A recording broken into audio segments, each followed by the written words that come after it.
Salut à tous, on se retrouve aujourd'hui pour parler du FC Barcelone en ce samedi 21 janvier. On commence sans perdre de temps avec les photos de l'entraînement du jour. Tout d'abord, tiens, avec Pedri les gars. On peut voir aussi Pedri toujours avec Ansu Fati sous ce beau soleil actuellement du côté de la Catalogne. Il fait très beau actuellement du côté de Barcelone. Donc Jules Koundé ou même Araujo, même Ousmane Dembélé. Donc voilà, entraînement de la bonne humeur après bien sûr. Déjà la victoire en Supercoupe d'Espagne qui date il y a bientôt une semaine jour pour jour. Et aussi la qualification pour les quarts de finale de la Coupe du Roi. Donc tout va bien actuellement pour le Barça. Et concernant le match demain contre l'équipe de Retafe, on peut voir le 11 qui pourrait commencer titulaire. D'après Marca.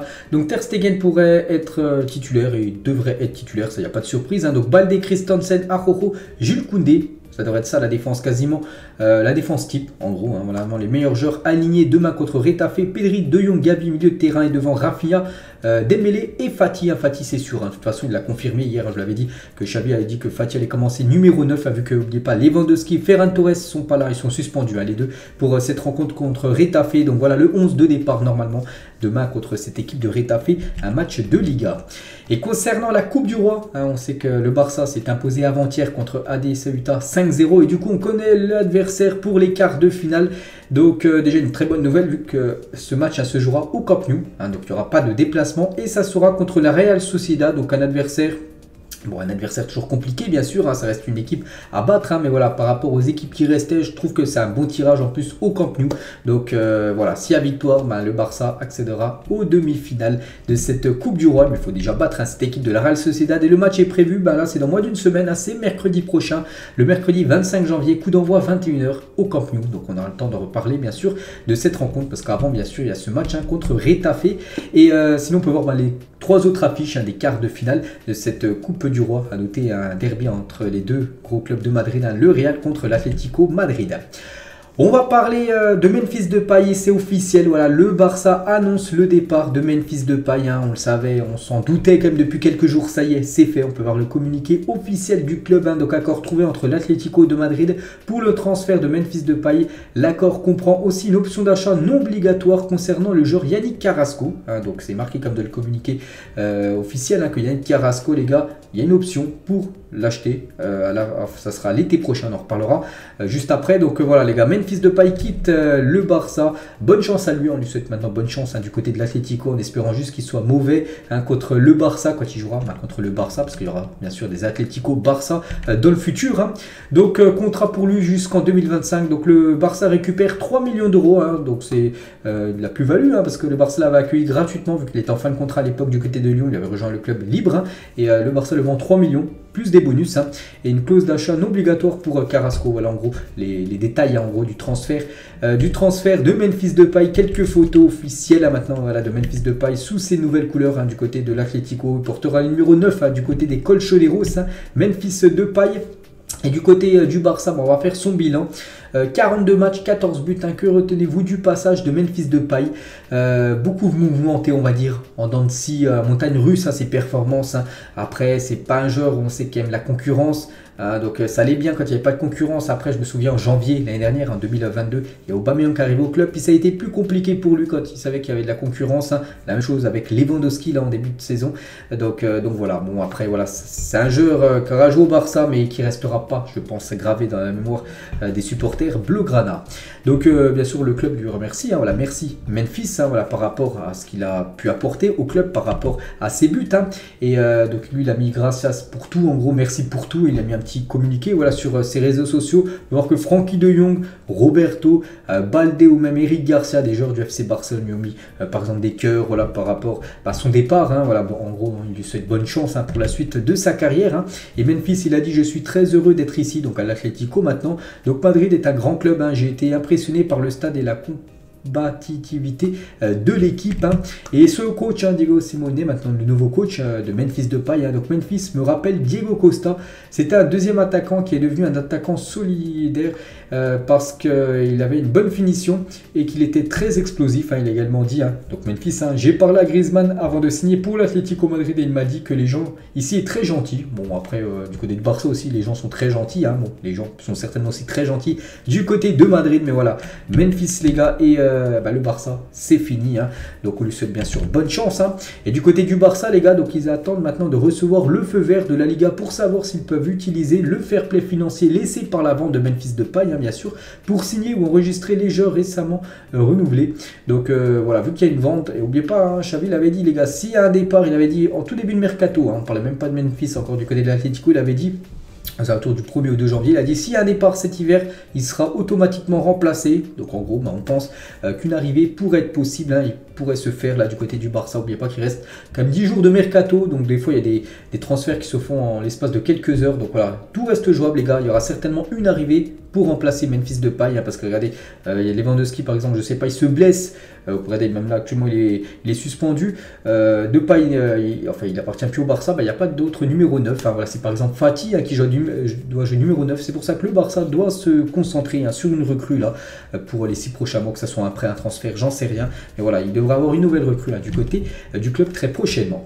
Et concernant cette clause par rapport à Yannick Carrasco qui a été mis en plus dans le communiqué officiel du club, donc l'option d'achat de Carrasco s'élèverait entre 15 et 20 millions d'euros, mais après ce serait pour l'été prochain. La clause, tu peux pas en gros la lever là pendant ce mercato hivernal, ça serait l'été prochain. Après voilà, le Barça les gars peut acheter en gros Carrasco 15 millions, entre 15 et 20 millions d'euros l'été prochain. Est-ce que ça peut être bon pour le Barça? Je pense que c'est pas mal les gars, 20 millions.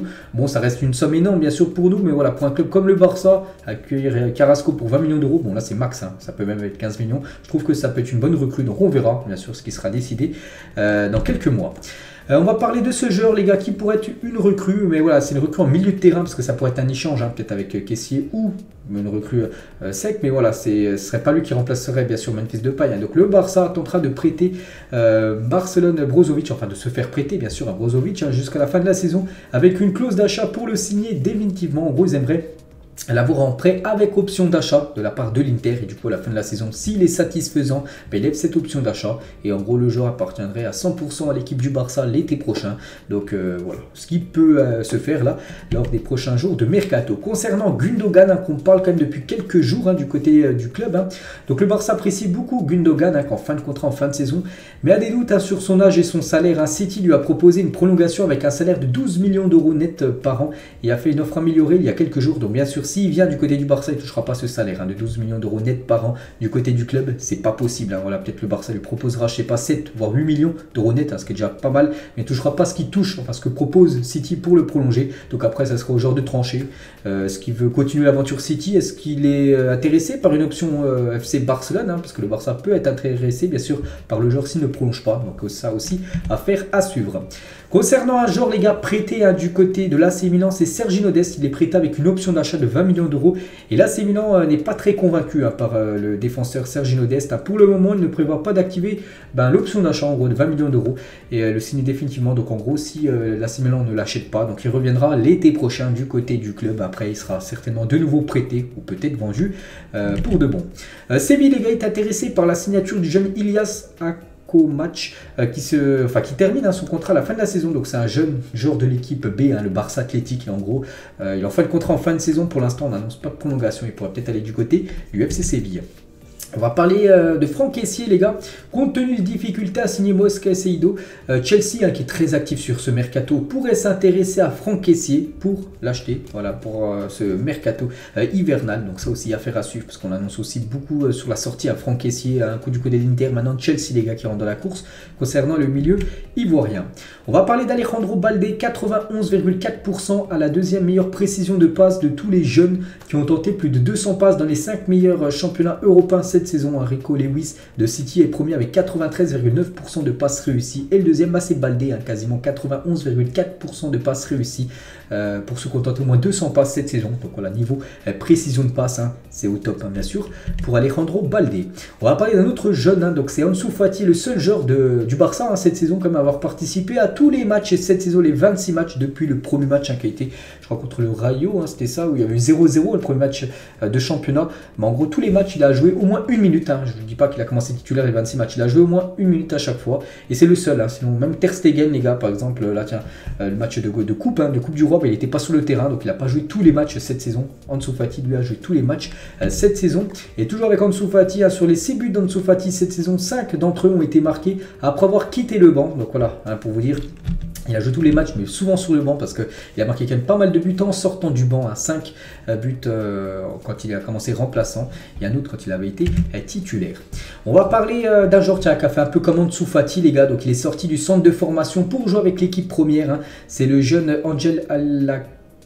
Donc voilà, il a joué hein, contre AD Ceuta il y a quelques jours. Et voilà, le 198e joueur à sortir du centre de formation du FC Barcelone et jouer avec l'équipe première. Hein, donc voilà, félicitations à lui, encore 2 les gars. Et ça sera cette barre hein, des 200 joueurs de la Masia qui ont joué au moins une fois avec l'équipe première. Toujours tiens sur ce match de Coupe du Roi là, avant-hier, hein, donc le Barça a gardé sa cage inviolée en Coupe du Roi pour la première fois depuis janvier 2021. Ça faisait 2 ans que le Barça n'avait pas joué un match en Coupe du Roi sans prendre de but. Hein. Donc ça a été 2-0 contre Cornella à l'époque où il y avait eu la victoire, en mettant fin à une séquence de 6 matchs encaissés à l'extérieur de la compétition. Leur plus longue séquence depuis janvier 2004 jusqu'à octobre 2006. Hein. Aussi 6 matchs en gros, où ils avaient pris à chaque fois un but en Coupe du Roi. Donc là il y a eu clean sheet, hein, une victoire 5-0. Donc ça fait plaisir parce qu'on sait que la défense c'est quand même le gros point fort hein, cette saison, surtout en Liga, hein, avec seulement je crois 6 buts encaissés après 16 ou 17 matchs. Hein. C'est tout simplement exceptionnel à niveau défense, et même l'attaque qui est très bonne. Hein. Mon top 4, Rafinha, les gars, regardez les légendes en gros préférées de l'attaquant brésilien du Barça, donc Tafarel, hein, ancien gardien par exemple, tiens ce gardien je me souviens parce qu'il avait collé lors de la Coupe du Monde 1998 contre l'équipe de France, où il avait pris 3 buts. Hein. Roque Junior en défense, Ronaldinho au milieu de terrain et Ronaldo R9 en attaque, hein, voilà les 4 légendes on va dire hein, du joueur Rafinha, l'attaquant Blaugrana. Laporta, les gars, hier il était en réunion, je sais pas, il a fait une petite cérémonie avec Gérard Piqué, tout ça par rapport à la Kings League hein, de Gérard Piqué. Il a dit le dernier carré de la Kings League se jouera au Camp Nou. Donc la Kings League, les gars, en gros c'est un petite ligue, en gros un petit championnat où c'est Gérard Piqué le président et avec des règles un peu bizarres. Hein. Voilà, c'est des règles que Gérard Piqué a fixées. Hein. Je sais même pas s'il y a des hors-jeux. Voilà, c'est des matchs, mais voilà des matchs pour plaisanter, on va dire. Et en gros, le dernier carré, hein, peut-être les demi-finales et la finale pourrait se jouer au Camp Nou.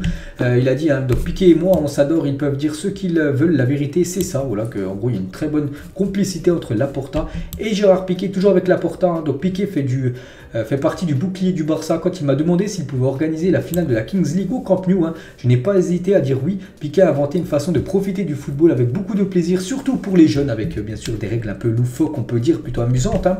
Et toujours avec Piqué, Romero, donc Gérard Romero, hein, que je vous parle, c'est un journaliste espagnol, hein, dit que nous devrions inviter Messi à la finale de la Kings League hein, au Camp Nou. Hein. Léo sera à la trêve internationale avec l'équipe de l'Argentine. Messi continuera avec l'équipe nationale argentine, c'est pour ça que ça ne sera pas possible tout simplement parce que voilà, c'est que cette finale se jouera pendant qu'il n'y aura pas de match hein, du Barça, ce sera pendant une trêve internationale on va dire, et voilà, il voulait faire venir Messi, voilà, mais Messi il va jouer avec l'Argentine bien sûr, il ne pourra pas participer ou être présent même pour cette Kings League, enfin la finale au Camp Nou. Et toujours avec Laporta, les gars, le 31 janvier prochain, là, dans 10 jours, le Barça tiendra une réunion sociale concernant le déménagement temporaire au stade olympique de Montjuïc. Hein. Vous savez que la saison prochaine, le Barça ne jouera pas au Camp Nou hein, pour que les travaux avancent, hein, bien sûr. Donc le club veut savoir ce que les membres pensent de la situation. Ils joueront dans le stade olympique de Barcelone. Hein. Ça sera la saison prochaine. Et voilà, il y aura une réunion hein, le 31 janvier prochain dans ce stade hein, pour voir comment ça avance, on va dire, et pour prendre des décisions en gros. La une journal Mundo Deportivo aujourd'hui, la team Xavi, hein, donc voilà bien sûr hein, cette team hein, qui fonctionne très très bien, hein, ce Barça actuellement. Hein, et la une cette fois-ci du journal Sport, hein, en prison avec Dani Alves, on va parler de ça les gars, ça fait la une journal Sport, ça fait la une aussi du journal AS, hein, qui est plus un journal du côté du Real, et la même chose en prison, en parlant de Dani Alves. Pourquoi Dani Alves en prison? On avait parlé, je me souviens, j'avais parlé lors d'un épisode avant, hein, que Dani Alves, il était de mauvais draps, et du coup il a été envoyé en prison sans caution après avoir été entendu par le juge pour agression sexuelle. En gros, ça date du 30 décembre dernier, donc là, il y a à peu près 3 semaines. Hein. C'était la veille, en gros, du jour de l'an, le 31. Et du coup, il est en boîte de nuit et en gros, il est accusé d'avoir, d'une agression sexuelle, en gros. Du coup, hier soir, il est en garde à vue, puis du coup, maintenant, il est en prison. Hein. Donc voilà, ça part fort actuellement pour Dani Alves. Donc je ne sais pas s'il est coupable ou non. Moi, j'en sais rien. Je vous relaye les infos, mais voilà, hein, concernant la situation de Dani Alves, hein. Donc il est enfermé dans la prison centraux pénitentiaires, en gros Brians 1, donc à Barcelone, donc il y a une prison à Barcelone, hein. Il est gardé aux côtés des prisonniers protégés, hein, bien sûr. Voilà, il n'est pas mélangé avec tous les autres prisonniers, mais voilà, actuellement il est en prison. Dani Alves, hein. Et son club actuel, hein, c'est l'équipe mexicaine des Pumas, hein, résilie son contrat. Donc voilà, il a tout perdu actuellement. Bon, après, voilà, pour l'instant, il y a encore le procès. Enfin, il n'y a pas le procès, mais voilà, il a été garde à vue, tout ça. Donc on en saura certainement beaucoup plus, hein, dans les prochains jours. Et tu vois, avec Daniel Alves par exemple, il figurait parmi le 11, hein, des meilleurs joueurs de l'année 2009 au poste de défenseur droit, hein. C'est vrai que maintenant le voir actuellement en prison, hein, donc ça fait mal, hein, surtout pour une légende comme Daniel Alves. Et toujours avec cette équipe, on va voir aussi quelques autres Blaugrana comme Xavi, comme Iniesta ou même Léo Messi. Et on finit les gars cet épisode, hein, avec ce Classico qui date du 19 novembre 2005, El Classico qu'avec des légendes à regarder les gars. Messi, bon il y avait Zidane en face du côté du Real, toujours côté Barça, Ronaldinho contre Robinho, Deco contre Beckham ou même Eto'o contre Sergio Ramos, hein. C'était les classicos à l'époque, hein. Bon, c'était il y a 18 ans parce que c'était en 2005, mais bien sûr, hein, c'était les grands classicos, même si actuellement c'est toujours bien sûr des grands classicos. Donc voilà les gars, la fin de cet épisode, j'espère que ça vous a plu. On se retrouve certainement demain les gars, on fera l'avant-match, hein, de la rencontre contre Retafe. Bonne journée à vous, bon samedi à vous et à demain.